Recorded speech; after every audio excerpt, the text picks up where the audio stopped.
Hey guys, Merry Christmas. Today is the first day after Christmas, and I want to do something different. Lately, I've watched the two movies, and I want to talk about us, give some comment. I don't want to be the spoiler for those of you who haven't watched this movie yet, but give some my comment. And two movies. The first one is it's a drama. It's actually drama both inside the movie and outside the movie. The name is called "It Ends with Us," starring Blake Lively and Justin Baldoni, I think that's his name. Let's start from the movie itself. The movie is interesting as a drama. It's a drama type of movie, and it basically talk about it. The main female character is Lily Bloom. She's the flower shopkeeper, and she was raised from like domestic violence families. Basically, her father has been physically abusing her mom. So she was determined that when she grew up, she would not marry anybody that treated her like her father treated her mom. Okay. Unfortunately, that's the reality that she actually met somebody, in real life who's a neurosurgeon, but he has a violent tendency, played by Justin Baldoni. Basically, the long story short, the reason I like this movie is because the Lily Bloom has a very nice way, classy way of ended the relationship. When she was abused by her husband, um, his name is Ryo and King Cat. Okay, so she was after a few times, like two or three times, I think three times, three different occasions, she found out that this guy is just like her father. So, but she handled it very coolly. That's what I like because she even she has a baby, right? It's a baby coming out, and then when she was pregnant, and then she asked, the she just at the time she's already determined she's gonna end the relationship, right? Just like the movie title says, it ends with us. So, but she just acted like nothing's gonna happen.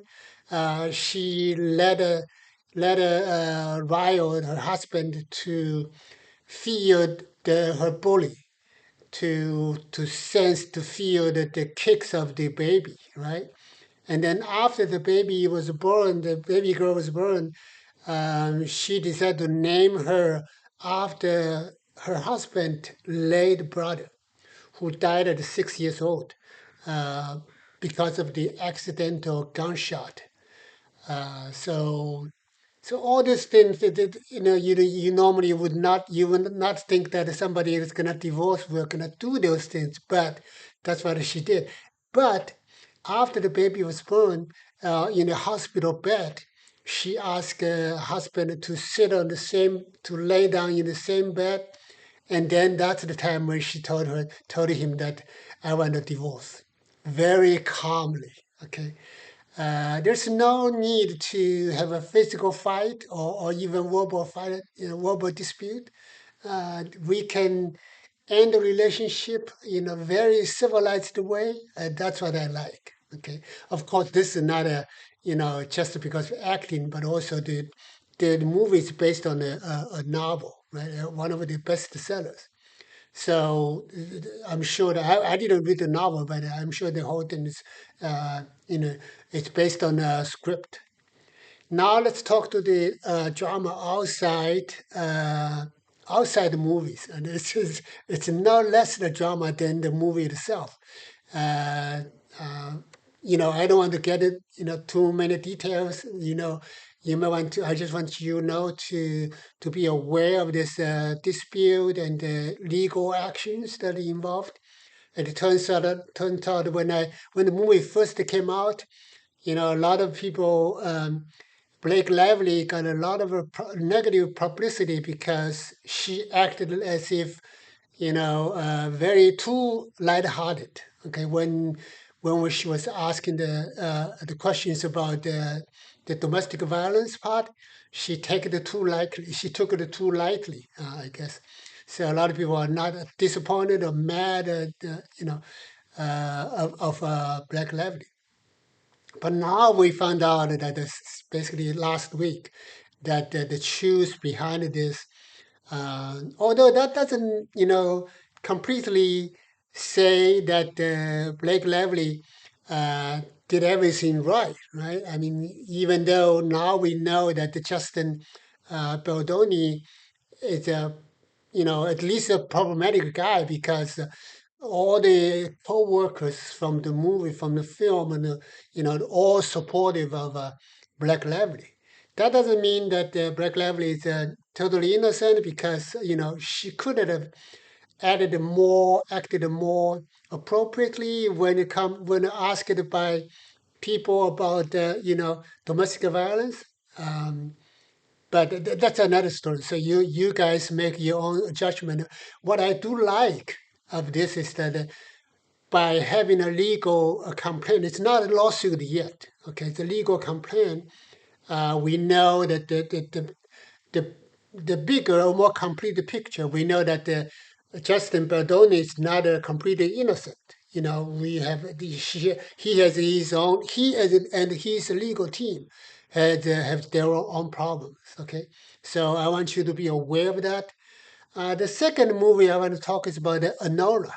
Anora is it's a movie. Actually, a lot of people are talking about making it, naming it, nominated for Oscar. It's a very in basically in 2 hours time. It's very dramatic and it shows a lot of different stories. But again, no spoilers. But I just want to tell you the basic idea is that one. Um, Exotic dancer met a guy, a rich guy from Russia. It's probably billionaire, or you could put. We don't even know exactly what is it. Maybe both millionaire, but also government connected, government officers. Those things in Russia, they're often connected, right? So those two guys, met each other in a nightclub, right? And then the guy that they decided to went to Las Vegas, and then basically instantly the guy proposed to the girl to marry him. And by the way, the girl's name is Anora, but she just called herself Annie, Nai. The guy's name is Ivan. In Russian, it's called Ivan, but in English, it's called Ivan, right? So the basic story is that at the end of the story is that his parents, rushed over from Russia, taking a private jet, landed in New York City, and forced the boy to annul the marriage. One marriage annulled means that the marriage is as if that never existed. There's no record, right? But then I don't think they can do that because legally, even if two adult, like 18 and above, they decided to marry each other, even though without giving the advance notice to their parents, legally it's not required to have the parental consent. So I think in the end they basically they do the divorce thing, not annul it, not annul the marriage. So this is the basic story. But what is interesting in this movie is that um, I see the cultural difference, right? I see the Russian culture has not a very deep trust of the people. So even though the boyish, childish Ivan, he called himself uh, Vanya, right? Vanya never say that, but deep down, he doesn't really trust that Annie has really deep feeling or has love with him. He somehow he just believed that Annie would just marry him for money, right? Well, that's to his credit. It's a halfway true because Annie has two motivations in mind. One is that you know she wants to be a Cinderella, right? She's looking for her knight, who, the prince to marry him and marry her.